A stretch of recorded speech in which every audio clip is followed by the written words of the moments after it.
With an AEW star said to be exaggerating an injury and more, this is Wrestling Hub. My name is John, and you're watching the Wrestling Report for September 9th.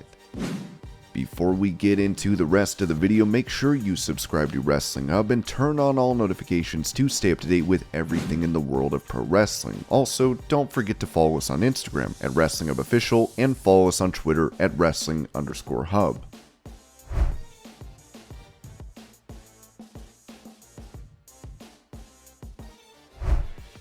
While he's been inducted into the Impact Wrestling and UFC Hall of Fame, Ken Shamrock spoke on the Universal Wrestling podcast about a potential induction into WWE's Hall. Of course, I care. I think anybody that does anything at the highest level wants to be recognized for their greatness. It's out of my control. Obviously, I think I did enough for me to be recognized, especially if you've seen some of the guys that went in there. If you really look at it, I was there for two and a half years. And let's not talk about the length of when I was there. Let's just talk about, did I leave it better than before I left? Did I do things that were everlasting? Being in the Hall of Fame, you have to be above everything else. The things that you did leave an impression on the organization forever. Those are things that you look at for Hall of Fame material. Not just winning championships and doing certain things. But did you build a company? Did you help make that company become something different for the future? If you look at the stamps that are all over wrestling, it's Ken Shamrock. Submission holds, I brought those in. I mixed them in with pro wrestling and now everybody is doing it. If you're looking at it and you want to figure out whether or not I do or don't belong, those are the things you look at. I look at and say absolutely, I belong in there. Again, it's out of my control. Those are things I can't control. I was already inducted into other Hall of Fames for things that I have done. I'm very proud of that, but if I don't get into the WWE Hall of Fame, it's not something I'm going to lose sleep over. I see it as something important, but those are decisions that I cannot control, and therefore I have to move on and do other things to make sure my legacy in life and family are left in a better place.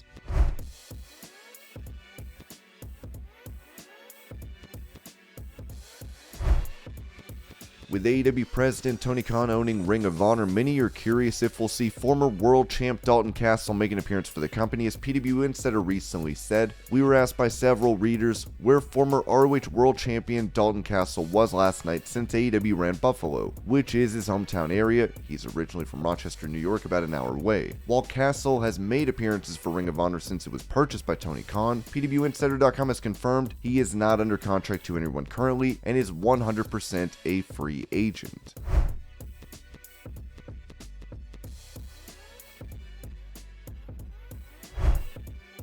On a previous episode of his podcast, Bobby Fish, who did not come to financial terms for a renewal of his AEW contract, told NBC Sports why he challenged CM Punk to a fight. There is no challenge. Phil is not a bad pro wrestler, but what Phil is not is a martial artist. I've been doing martial arts since I was 8 years old, so I take a lot of pride in it. It's something that I'll do until the day I die. There are other people within pro wrestling, Bryan Danielson, Kyle O'Reilly, people that train and they put that into their pro wrestling. You do that because pro wrestling is made up in a way that we get to bring a little piece of ourselves and add to it what we do because so many variables are controlled. You can paint with whatever color you want. Choose a color that you have in your toolbox. If you don't have blue, you're not painting with blue. CM Punk is not a martial artist. He went on pay-per-view and showed the world that he's not a martial artist. He is a pro wrestler. Go out, tackle, drop down, leapfrog, give it again. All good. In that lane, he has talent. When it comes to martial arts, you're insulting the audience's intelligence because we're supposed to be creating an atmosphere where you suspend your disbelief. It's insulting for you, as one of my co-workers or peers, as a martial artist. You're asking me to go out and sell and put over your bunk-ass martial arts. It's insulting to the audience. It's an insult to me.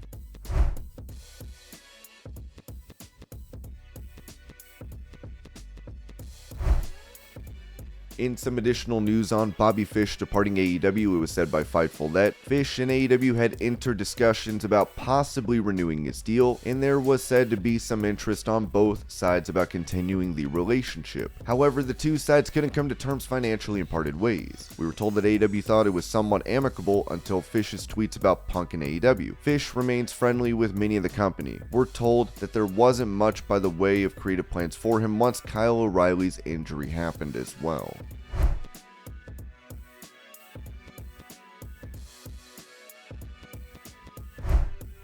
As Triple H has allowed talent more freedom for promos and matches, the Wrestling Observer noted that changes are still coming following Vince McMahon's retirement. There were a few interesting notes during the show on changes in unspoken WWE rules. While never spoken of, WWE producers for years were told one of these secret rules is that an illegal person can't successfully attack a legal person in a tag match without it being a DQ. You could do the 5-second double team spot, but if the illegal person attacked the legal person, it had to be with the referee down. In addition, what was a trope in WWE major matches 20 years ago, the pin spot where the face has it won, but someone from outside the ring pulls the ref out the ring at the count of 2, breaking up the pin in a singles match, was barred by Vince McMahon because it makes no sense. Granted, almost everything in pro wrestling makes no sense. I actually agreed with that because even though it is an easy pop, it just looks stupid. But Paul Levesque has brought the spot back and debuted Solo Sikoa with it, pulling the ref out of the ring at 2 after McIntyre hit the Claymore kick just before the main event finish.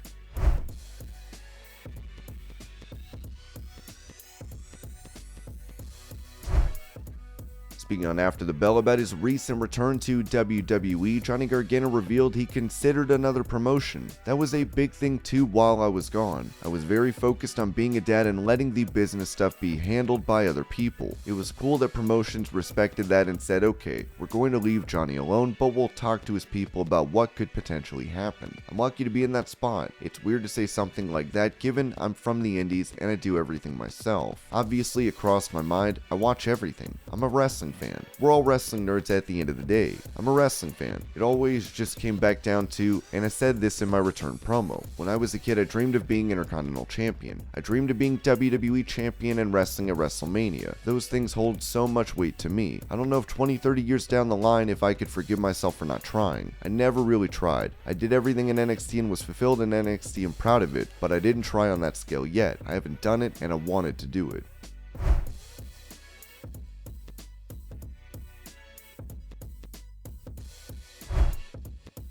While it seemed as though Kevin Owens would be likely to face Roman Reigns for the undisputed title, the Observer said that Reigns is not on Extreme Rules on October 8th in Philadelphia, and his next major match is on the Saudi Arabia show. I was told it's not Seth Rollins or Kevin Owens, even though both have teased it, and based on build, one would expect those two matches at some point. Braun Strowman is set to be appearing on SmackDown with Karrion Kross, as these two seem to be likely contenders as well.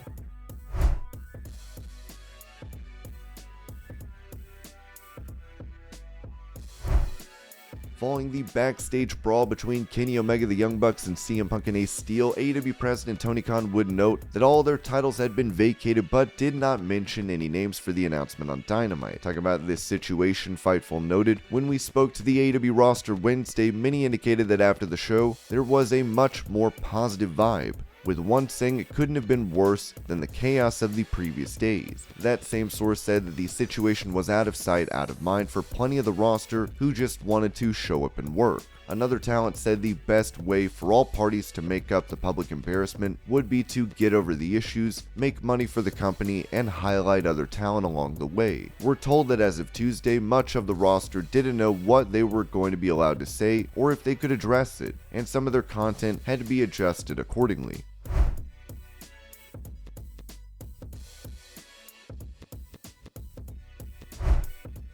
When it comes to who saw the backstage brawl, the Observer said that the company has brought in an independent firm to investigate and do video interviews with everyone in the room, which included all the names mentioned above, as well as many others, including a number of neutral parties who were in the room and were believed to have seen everything as it happened. The key names that would have included were Max MJF Friedman and AEW and Jacksonville Jaguars Chief Legal Officer Mega Perek.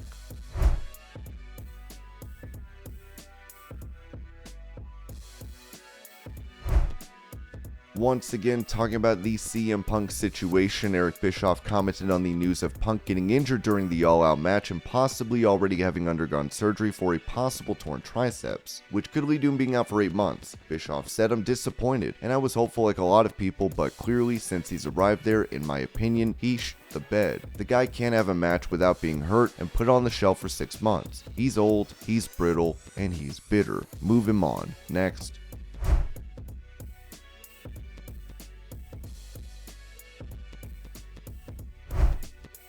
Given the possibility of him being fired from AEW or even leaving the company following this conflict with the EVPs, Booker T noted Punk's chances of returning to WWE while speaking with Wrestling Inc. CM Punk has definitely been very polarizing as far as comments about WWE ever since he's left. So I think it would be hard. It would be really hard for him just to swallow his pride and go back to that monster, that demon that created a lot of these problems that he thinks he has. I think it would be hard on both sides.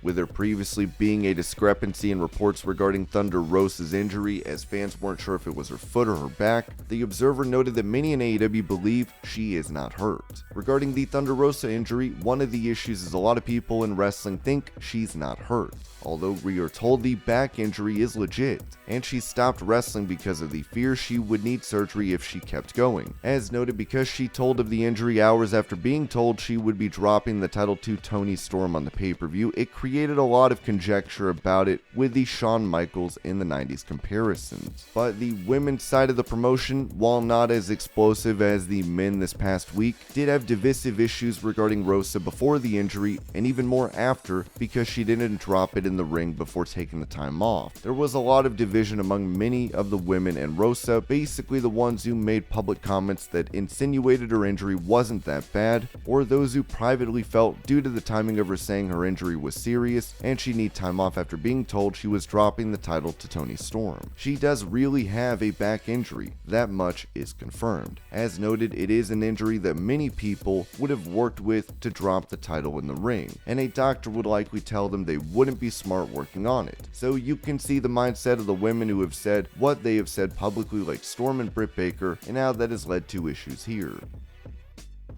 And this was your Pro Wrestling News Update. I hope you're all having a great day. Thank you so much for watching, and I'll see you later.